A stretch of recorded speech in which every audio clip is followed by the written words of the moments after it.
কল্যাণ বন্দ্যোপাধ্যায়ের অভিযোগ যে তাকে নাকি অ্যাডভোকেট জেনারেল বলেছেন চটি চাটা। তারপর কল্যাণ বন্দ্যোপাধ্যায় তিনি এবার এজির এগেন্সটে বললেন আপনি বুট চাটা। এরপর এজি বললেন যে আপনি তো রোজ খিস্তি খান। আপনি কেন টেম্পারমেন্ট হারাচ্ছেন?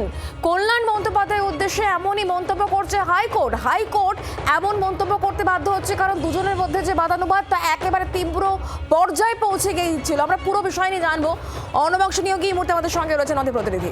অর্ণবাংশ, আজ আদালতে ঠিক কি হলো? দেখো মধুবন্তী শুক্লা, এটা বলবো অবশ্যই এটা নজিরবিহীন ঘটনা ঘটলো, যেখানে মামলা শুনানি পর্ব শেষ হয়ে গিয়েছিল। দিন ধার্য হবে কবে? মঙ্গলবার না বুধবার না বৃহস্পতিবার? বুধবার বলছেন অ্যাডভোকেট জেনারেল, কল্যাণ বন্দ্যোপাধ্যায় বলছেন মঙ্গলবার অথবা সোমবার, বৃহস্পতিবার বুধবার তার সমস্যা রয়েছে। এই দিন ধার্য করা নিয়ে উভয়ের মধ্যে বাকবিতণ্ডা। কল্যাণ বন্দ্যোপাধ্যায়ের অভিযোগ যে তাকে নাকি অ্যাডভোকেট জেনারেল বলেছেন চটি চাটা। তারপর কল্যাণ বন্দ্যোপাধ্যায় তিনি এবার এজির এগেন্সটে বললেন আপনি বুট চাটা। এরপর এজি বললেন যে আপনি তো রোজ খিস্তি খান। এবার পাল্টা কল্যাণ বন্দ্যোপাধ্যায় বললেন যে তোমাকেও খিস্তি খেতে হয় রাস্তায়।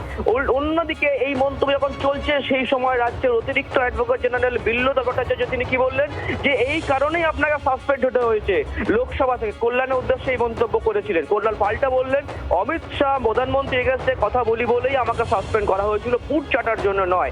এই বাদানুবাদের মধ্যে আদালত ভারপ্রাপ্ত প্রধান বিচারপতি তিনি হস্তক্ষেপ করে বলেন কি হচ্ছে এসব, কোর্টের বাইরে গিয়ে করুন। আর কল্যাণ বন্দ্যোপাধ্যায়ের উদ্দেশ্যে বলেন আপনি এত শর্ট টেম্পার হয়ে যাচ্ছেন কেন বা টেম্পারমেন্ট হারাচ্ছেন কেন, এই মন্তব্য করেছেন। অর্থাৎ দিন ধার্য করা নিয়ে মামলাকারী আইনজীবী কল্যাণ বন্দ্যোপাধ্যায় এবং অ্যাডভোকেট জেনারেলের মধ্যে এই মানে অর্ণবাংশ একটা বিষয় নিয়ে উল্লেখ করতে গিয়ে একে অপরকে পার্সোনাল অ্যাটাক করছে এবং সেইখান থেকেই আজকে হাইকোর্টের এই বক্তব্য। তাই যে এই জায়গাটা পার্সোনাল অ্যাটাকে চলে যায়, সেই সপক্ষে কল্যাণ বন্দ্যোপাধ্যায় সাংবাদিকদের বাইটও দিয়েছেন যে আমাকে এই উদ্দেশ্যে মন্তব্য করা হয়, পাল্টা আমি বুট চাটা কথা বলি। অর্থাৎ একটা দিন ধার্য করা নিয়ে উভয় আইনজীবীর মধ্যে এই বাদানুবাদ দেখলো কলকাতা হাইকোর্ট। তাহলে দিন ধার্য করার বিষয়টা কি হলো? দেখো দিন ধার্য করা শেষ পর্যন্ত 18 তারিখ এই মঙ্গলবার দিন ধার্য করা হয়েছে। সেই দিনকে রাজ্য সরকার এবং কল্যাণ রিপোর্ট দেবে যে মাইক বন্ধ করা নিয়ে, যে মাইক কি পুলিশ বন্ধ করতে বলেছে, এক পুলিশ কি গিয়ে জোর জবরদস্তি করছে, হুমকি দিয়েছে, এর সপক্ষে রাজ্যের কি অবস্থান রয়েছে মসজিদে মাইক বন্ধ করা নিয়ে, তা 18 তারিখ হিয়ারিং এর দিন রিপোর্ট সাবমিট করবে রাজ্য সরকার। কিন্তু তার আগে অর্ণবাংশ যেটা আমরা দেখলাম এটা কার্যত আমরা বলতে পারি একটা নজিরবিহীন।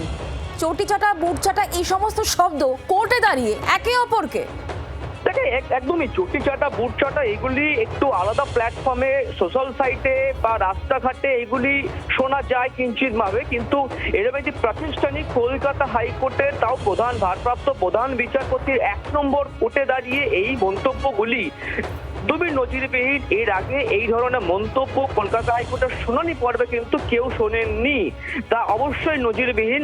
এবং সম্পূর্ণ সেই সময় লাইভ স্ট্রিমিং বন্ধ হয়ে যায়, তারপরে তার মধ্যেই এই বাদানুবাদগুলো চলে আইনজীবীদের মধ্যে, এবং সেটা কিন্তু শেষমেশ লাগাম টানতে হয় ভারপ্রাপ্ত প্রধান বিচারপতি তপব্রত চক্রবর্তীকে। একদমই অর্ণবাংশ, অনেক ধন্যবাদ আমাদের সঙ্গে টেলিফোন লাইনে থাকার জন্য। বাংলার আওয়াজ, বাঙালির আবেগ, জি 24 ঘন্টা।